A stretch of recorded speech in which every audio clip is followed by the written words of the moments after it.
उन बातों के लिए आपको समय नहीं व्यर्थ करना चाहिए। उन बातों के लिए आपको समय नहीं व्यर्थ करना चाहिए। समाजवादी परिवार में कलह की खबरें एक बार फिर जोर पकड़ने लगी हैं और पार्टी प्रमुख अखिलेश यादव की हालिया झल्लाहट ने ऐसी अटकलों पर बल देने का काम किया है कि चाचा भतीजे एक बार फिर अलग अलग राह पर चल पड़े हैं। मौका था कन्नौज में आयोजित अखिलेश की प्रेस कॉन्फ्रेंस का। जब पत्रकार ने उनसे शिवपाल की हालिया गतिविधियों को लेकर सवाल किया तो झल्लाहट में अखिलेश यादव बोले कि आप इन बातों को तवज्जो देकर मेरा वक्त ना बर्बाद करें। प्रतिक्रिया भले ही संक्षिप्त थी, लेकिन इसके मायने कई हैं, जिसे चाचा की गतिविधियों को लेकर अखिलेश की नाराजगी से जोड़कर देखा जाने लगा है। उधर प्रेस कॉन्फ्रेंस के दौरान अखिलेश बीजेपी सरकार पर भी अलग अलग मुद्दों को लेकर तंज कसते नजर आए। गोरखनाथ हमले, महंगाई, लाल टोपी विवाद समेत तमाम मसलों को लेकर क्या कुछ कहना है समाजवादी पार्टी प्रमुख का, यहां सुनिए।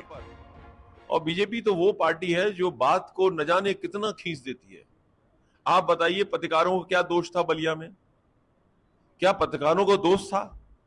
पेपर किसने लीक किया? प्रशासन की जिम्मेदारी थी। पत्रकार ने तो केवल सूचना दी, मदद करना चाहता था पत्रकार, लेकिन पत्रकार को जेल भेज दिए गए।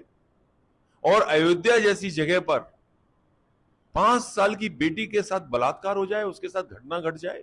समाजवादी पार्टी की मांग कई बार रही है, जिन लोगों को नौकरी दी है कम से कम बताया जाए कि इनको नौकरी दी है।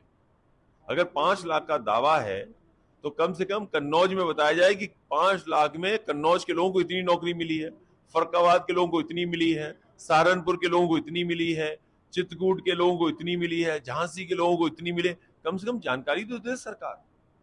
और अगर जानकारी सरकार नहीं दे रही है तो आंकड़ों से खिलवाड़ कर रही है। पेट्रोल डीजल से लेकर के सब महंगाई बढ़ेगी। सवाल महंगाई का तो है ही है, लेकिन जिस तरीके से बेरोजगारी बढ़ रही है, हमारा यूथ, हमारा नौजवान, उसका भविष्य अंधकार में दिखाई दे रहा है। ये कंटिन्यूटी की सरकार है, ऐसी सरकार नहीं है कि जो कोई नई सरकार बन गई हो। ये सरकार वही है जो पहले सरकार थी। कम से कम नौजवानों को रोजगार और नौजवानों को नौकरी कब सरकार देगी? पूरा नौजवान भटक रहा है। अच्छी पढ़ाई करने के बाद, अच्छी डिग्री हासिल करने के बाद अभी भी घर बैठा है, अपने घर परिवार के बीच में बैठा है, उसे नौकरी रोजगार नहीं मिल रहा है। जहां महंगाई की मार है, वहीं बेरोजगारी की भी बड़ी मार हो रही है। और सुनने में तो यह आ रहा है कि कई नौजवान इतने निराश हो गए हैं कि वो आत्महत्या करने तक तैयार हो गए। समाजवादी पार्टी कानून पर, संविधान पर भरोसा करती है।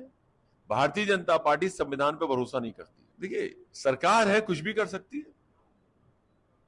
अगर डायनामाइट है, इससे पहले पहली बार नहीं डायनामाइट चल रहा है, इससे पूर्व में भी एक सरकार ने डायनामाइट लगा करके बिल्डिंग और स्टेडियम तोड़े थे, लेकिन जनता ने उस बार सरकार को ही खत्म कर दिया। ये कोई ऐसा बहुमत नहीं है, और ऐसे बहुमत इस देश की जनता ने बहुत बार देखे हैं।